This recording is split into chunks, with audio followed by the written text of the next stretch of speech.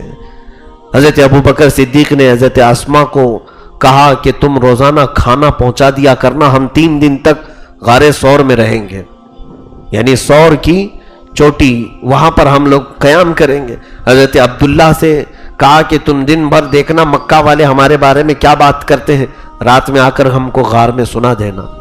اور اپنے ایک غلام کو بھی اس بات پر لگایا تھا کہ تم بکریاں چراتے ہوئے رات کو اس پہاڑ تک لے آنا، ہم دودھ دوہ کر کے اس کا استعمال کر لیں گے. یہ ساری تیاریاں ایک رات میں حضرت ابو بکر نے کی. اور جب رسول پاک صلی اللہ علیہ وسلم کے ساتھ نکلے تو ان کی بیٹی اسما دیکھیں، وہ کہتی ہیں میں اپنے کپڑے پھاڑ کر کے حضور صلی اللہ علیہ وسلم کے لیے تھیلیاں باندھی. رات کو یہ دونوں صاحب نکلے ہیں اور ابو قحافہ کو پتہ چل گیا، ابو بکر صدیق کے والد کو، کہ یہ میرا بیٹا چلا گیا ہے. جیسے ہی ان کو پتہ چلا اٹھ کر کے آئے، کہا کہ اسما کہاں؟ سنا ہے ابو بکر چلا گیا اور ضرور وہ محمد کے ساتھ گیا ہوگا، اور یہ بھی ضرور ہے کہ پورا مال لے کے گیا ہوگا. تو ان کی بیٹی کہتی ہیں کہ میں نے تھیلی میں کچھ پتھر جمع کیے اور ایک طاق میں رکھ دیا. ان کی آنکھیں دکھتی نہیں تھی. کہا دادا نہیں، ہمارے لیے کچھ چھوڑ کر کے گئے ہیں، بچوں کے لیے کچھ چھوڑ کر کے گئے ہیں. کہا کہاں رکھ کے گیا ہے، کیا چھوڑ کے گیا ہے؟ تو حضرت اسما اپنے دادا کا ہاتھ پکڑ کر کے لائی طاق میں، وہ تھیلی پر ہاتھ گھمانے کے لیے لگایا. تو کہا ہاں اچھا کیا کہ اپنے اولاد کے لیے کچھ چھوڑ کر کے گیا ہے.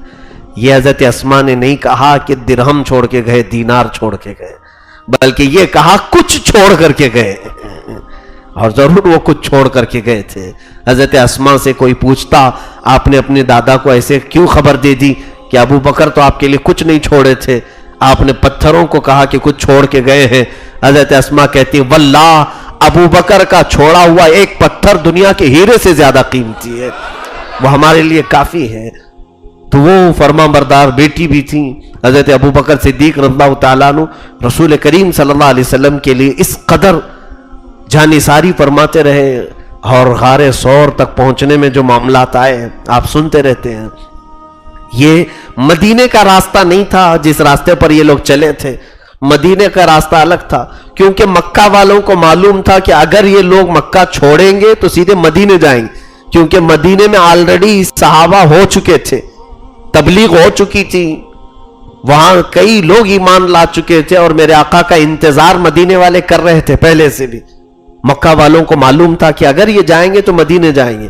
اسی لیے ہجرت کی رات جب مکہ والوں کو معلوم ہوا تو سارے مدینے کے راستے پر ڈھونڈنے کے لیے نکل پڑے، لیکن صدیق اکبر کی یہ بردباری تھی، دور اندیشی تھی. آپ نے کہا یا رسول اللہ صلی اللہ علیہ وسلم سیدھے ہم مدینے کے راستے پر نہیں جاتے ہیں، دوسرا راستہ لیتے ہیں، 2-3 دن ہم رک جاتے ہیں، ان کی تلاش اور جستجو ختم ہو جائے تو پھر ہم آگے کا سفر کریں گے. یہ کہہ کر کے وہ غار ثور پر لے آئے. ثور ایک پہاڑی ہے مکہ میں. پہاڑی کا مطلب چھوٹی پہاڑی نہیں، وہ بہت بڑا پہاڑ ہے، 5000 فٹ اونچا پہاڑ ہے. چڑھتے چڑھتے حالت خراب ہو جاتی ہے. آج بھی وہ پہاڑ ویسے ہی موجود ہے. اس میں سب سے اوپر جانے کے بعد چوٹی پر ایک غار ایسا ہے کہ اس میں 2 لوگ صرف بیٹھ سکتے، کھڑے بھی نہیں ہو سکتے.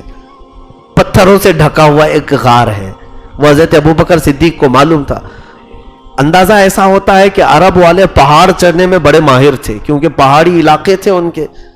کیونکہ آج بھی جغرافیہ کے اعتبار سے دیکھا جائے تو آج کی رپورٹ میں بھی یہ بتایا جاتا ہے کہ سعودی عرب میں ہی تقریباً آج بھی 20 لاکھ پہاڑ ہیں.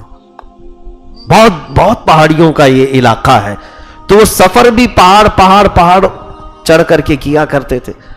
حضرت ابوبکر صدیق رسول پاک صلی اللہ علیہ وسلم کو لے کر پہاڑ چڑھنے لگے. میرے آقا صلی اللہ علیہ وسلم کو تھکن کا احساس ہوا تو صدیق اکبر نے اپنے کندھے پیش کیے. کہا یا رسول اللہ صلی اللہ علیہ وسلم آپ میرے کندھوں پر سوار ہو جائیں اور میں لے کر کے چلتا ہوں. اندازہ کریں اس وقت میرے آقا صلی اللہ علیہ وسلم کی عمر پاک 53 سال کی ہے اور ابو بکر کی عمر 50 سال کی ہے. 50 سال کا آدمی 53 سال کے بار نبوت کو اٹھا رہا ہو. یقیناً میرے عزیزوں عام انسان کو نہیں اٹھایا ابو بکر نے، پورے کائنات کے آقا کو اپنے کندھوں پر لیا. اور میرے آقا صلی اللہ علیہ وسلم نے منع بھی نہیں فرمایا. ابو بکر کے کندھوں پر سوار ہوئے. آج مجھے اندازہ ہے ایک چھوٹی سی تھیلی، ایک آدھا لیٹر کی بوتل، چھوٹی سی تھیلی میں 2 کیلے اور 1 سیب تھا. یہ ہم کو اوپر چڑھنے کے وقت بھاری پڑ رہے تھے. ہم سوچ رہے تھے کہ یہ تھیلی کہیں پر چھوڑ دیں. بوتل پکڑ کر کے چڑھنے میں یہ بھاری لگ رہا تھا. بیگ سامان تو دور کی بات، یہ تو راستے میں کھانے کے لیے جو لیے تھے 2 کیلے 1 سیب اور ایک آدھا لیٹر کی بوتل، یہ بھاری پڑ رہی تھی. اس دن اندازہ ہوتا ہے صدیق اکبر نے کیسی جانثاری کی ہے. میرے آقا صلی اللہ علیہ وسلم کو پورا اپنے کندھوں پر لے کر کے وہ 5000 فٹ کی اونچائی طے کی تھی. اور اتنا ہی نہیں، اس غار پر جانے کے بعد آپ نے خود اپنے ہاتھوں سے غار صاف کیا.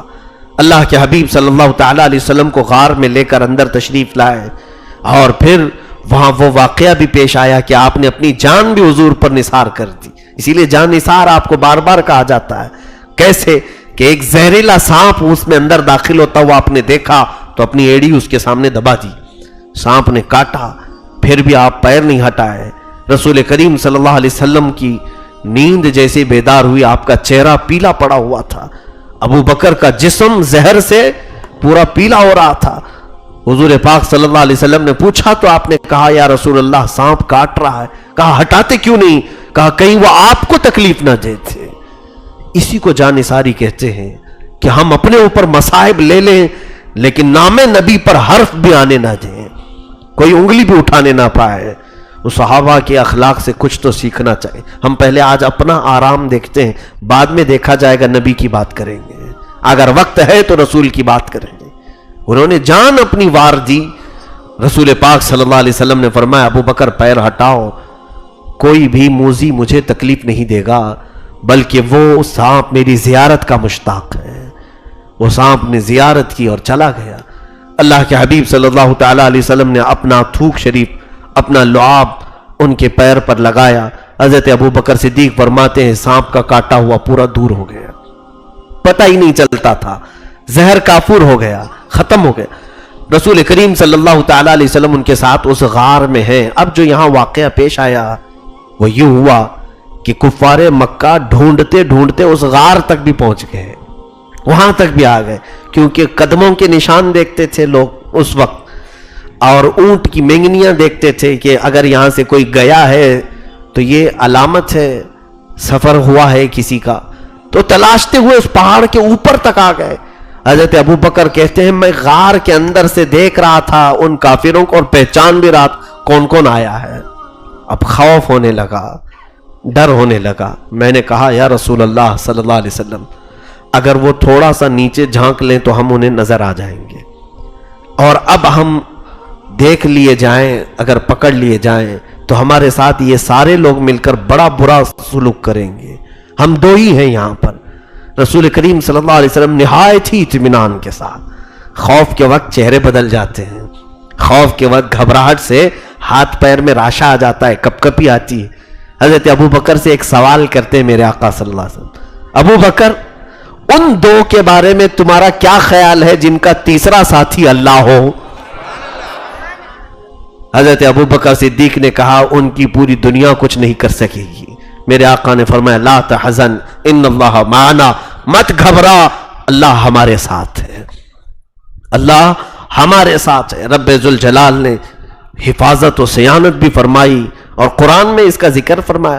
اذ اخرجہ الذین کفروا ثانی اثنین اذ ہما فی الغار اذ یقول لصاحبہ لا تحزن ان اللہ معنا. یہ کیسے لوگ ہیں جن کے سفر کو بھی قرآن نے اپنے صفحات میں جگہ عطا کی ہے. صدیق اکبر اللہ تعالیٰ عنہ کے ان واقعات کو فرماتے ہیں جس دن میرے آقا نے فرمایا لا تحزن ان اللہ معنا، مت گھبرا، اللہ ہمارے ساتھ. فرماتے ہیں پوری موت تک پھر کسی معاملے میں مجھے خوف نہیں آیا. آخر عمر تک صدیق اکبر پھر کسی بھی چیز سے ڈرتے ہی نہیں تھے. آج اس جملے کی ہمیں ضرورت ہے. میں آج کہوں گا اے مسلمانوں مت گھبراؤ، اللہ ہمارے ساتھ ہے، اللہ ہمارے ساتھ ہے. لوگ یہ آج محسوس نہیں کر رہے ہیں کیونکہ قرآن خود کہہ رہا ہے کان حقا علینا نصر المؤمنین، ہم نے اپنے اوپر لازم کر لیا ہے کہ ایمان والوں کی مدد کریں. قرآن میں اللہ فرماتا ہے وَلَا تَهِنُوا وَلَا تَحْزَنُوا وَأَنْتُمُ الْأَعْلَوْنَ إِن كُنتُم مُؤْمِنِينَ. تم گھبراؤ مت، پریشان مت ہو، تم ہی سب سے زیادہ کامیاب رہو گے اگر تمہارے اندر ایمان ہے. قَدْ أَفْلَحَ الْمُؤْمِنُونَ، اللہ فرماتا ہے ایمان والے سب سے زیادہ کامیاب. آج یہ جو چہرے ہیں ہم سے سوال کرتے ہیں، پھر یہ ظالموں کا ظلم، یہ کافروں کی شرارتیں، یا مشرکین کا ہمیں آنکھیں دکھانا، یہ سب کیا ہے؟ اس کا کل ملا کر کے ایک ہی جواب ہے میرے عزیز بھائی کہ تو اپنے آپ میں محسوس نہیں کر رہا ہے کہ اللہ میرے ساتھ ہے. تم آج بھی ایمان کے اس ڈگر پر نہیں آ رہے ہو جس کی ضرورت ہے تمہیں. کسی صاحب نے مجھ سے آج یہی کہا تھا کہ آج لوگ پروٹیسٹ کرتے ہیں، احتجاج کرتے ہیں، پارلیمنٹ میں ہماری نمائندے نہیں ہیں اس لیے وہ جو چاہے وہ کر رہے ہیں. آج پارلیمنٹ میں ہماری سیٹیں نہیں ہیں، ہمارے نمائندے نہیں ہیں، اسی لیے وہ جو چاہے وہ کر رہے ہیں. تو کسی حکیم نے بہت اچھے انداز میں کہا وہ سیٹیں تو چھوڑ دے پارلیمنٹ میں، جہاں تیری قسمت کے سارے فیصلے بدلے جاتے ہیں وہ سیٹیں مسجد کی ہیں، وہ تو خالی چھوڑا ہوا ہے. یہاں کی سیٹیں بھر دے پہلے. یہ ساری سیٹیں خالی پڑی ہوئی ہیں اور تم کہتے ہو وہاں سیٹیں ہماری نہیں. یہاں پوری کائنات کی قسمت بدلی جائے گی تمہاری ان سیٹوں سے.